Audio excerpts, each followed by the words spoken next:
سوال ہے، اگر نماز کی حالت میں زکام کی وجہ سے 3 بار سے زیادہ ناک پہنچنی پڑ جائے تو کیا نماز ٹوٹ جائے گی؟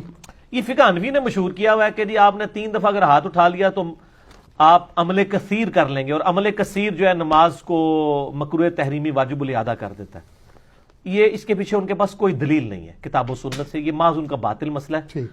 اور پھر جب ان کو کہیں گے جی اس طرح کرنا ہے تو وہ کہتے ہیں جی عمل کثیر سے بچنے کا طریقہ یہ ہے کہ آپ ہاتھ اٹھا کے یوں نہ پوچھیں، بلکہ ہاتھ کو ایسے جسم کے ساتھ یوں ایسے لے جائیں۔ وہ سر طریقہ لکھے ہے تو اسی ہنستے پہ ہو۔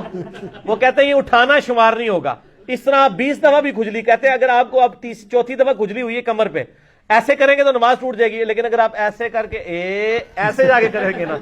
پھر نہیں ٹوٹے گی۔ سر یہ لکھا ہوا ہوتا، نہ لکھا ہوا تو آپ مجھے پکڑ لیں، آپ درِ مختار کھول لیں، بہار شریعت کھول لیں، بہشتی زیور کھول لیں، انہوں نے طریقے بھی بتائے ہوئے ہیں۔ سر ایڈی اوکھی نہ کرو، اس تو سے بندہ کوئی کہے گا یار میں نماز پڑھ ہی رہا، ایڈی اوکھی ہوگی زکام۔ آپ نماز کے اندر ضرورتاً کوئی بھی کام کر سکتے ہیں۔ بخاری مسلم میں موجود ہے، حضرت عبداللہ ابن عباس کہتے ہیں نبی علیہ السلام نماز پڑھ رہے تھے تہجد کی، تو میں بھی رات کے وقت اٹھا تو دیکھا، میں بھی ادھر سویا ہوا تھا، میں بھی حضور کے ساتھ جا کے بائیں طرف کھڑا ہو گیا، تو آپ علیہ السلام نے نماز کی حالت میں کان سے پکڑ کے نہ مجھے یوں دائیں طرف کھڑا کیا۔ ان کے نزدیک ہوتا تو نماز ٹوٹ جاتی، اتنا بڑا عمل کیا۔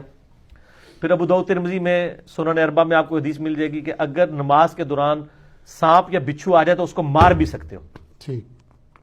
اسی لیے اندھیرے میں نماز پڑھنے کو ناپسند کیا گیا، ایسی جگہ پہ جہاں پہ خطرہ ہو۔ اگر کہیں پہ خطرہ نہیں ہے اور آپ بالکل ڈم سی لائٹ میں نماز پڑھتے ہیں، مکروہ نہیں ہے، یا آنکھیں بند کرنا مکروہ نہیں ہے۔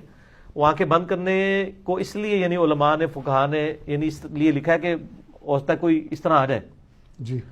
اور پھر آپ کو خطرہ یہ بھی ہوتا ہے کہ آپ رفع الیدین سے نماز پڑھ رہے ہوں کسی ایسی مسجد میں کہ جہاں پہ بغیر رفع الیدین والوں کی مسجد ہو، پھر تو آپ کو آنکھیں کھول کے نماز پڑھنی چاہیے۔ بلکہ سنن نسائی میں حدیث ہے کہ نبی علیہ السلام نماز پڑھتے ہوئے بغیر گردن ہلائے آنکھوں سے ادھر ادھر دیکھ لیا کرتے تھے۔ یہ بعض کا ضرورت بھی پڑ جاتی ہے،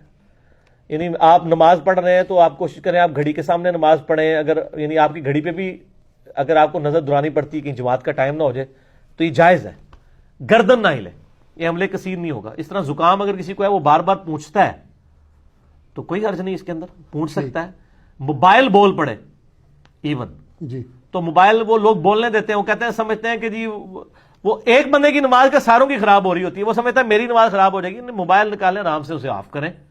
ویسے تو امام مسجد کی ذمہ داری ہے، میں تو جتنی بار بھی جماعت کرواتا ہوں نا موبائل کے حوالے سے اناؤنسمنٹ کر دیتا ہوں کہ موبائل اپنے سائلنٹ کر لیں یا بند کر لیں۔ مسجد میں جاتے ہی بند کر دینا چاہیے تھا،